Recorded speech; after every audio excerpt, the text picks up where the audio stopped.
ইংল্যান্ডের সর্বশেষ ম্যাচে অস্ট্রেলিয়ার বিপক্ষে ১৬৫ রানের বিধ্বংসী ইনিংসে চ্যাম্পিয়ন্স ট্রফির ইতিহাসে ব্যক্তিগত সর্বোচ্চ সংগ্রহের নজির গড়েছিলেন বেন ড্যাকেট। তার রেকর্ডটা টিকল না খুব বেশি দিন।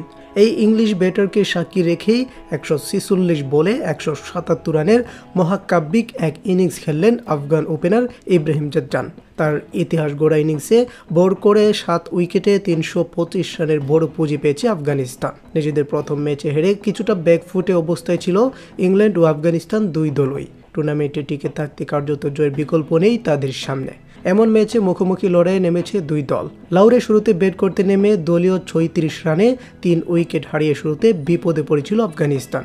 এরপর হাশমতুল্লাহ শাহিদীকে নিয়ে দলের হাল ধরেন ইব্রাহিম জাজ্জান।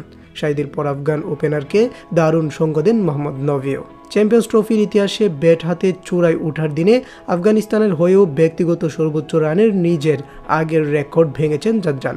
এর আগে ২০২২ সালে শ্রীলঙ্কার পাল্লেকেলেতে স্বাগতিকদের বিপক্ষে ১৬২ রানের ইনিংসটাই ছিল তার সর্বোচ্চ ইনিংস। পাকিস্তানের মাটিতে ওডিআইতে সর্বোচ্চ ব্যক্তিগত রানের রেকর্ডের সেরা ছাড়ে আছে আফগান ওপেনারের ইনিংস।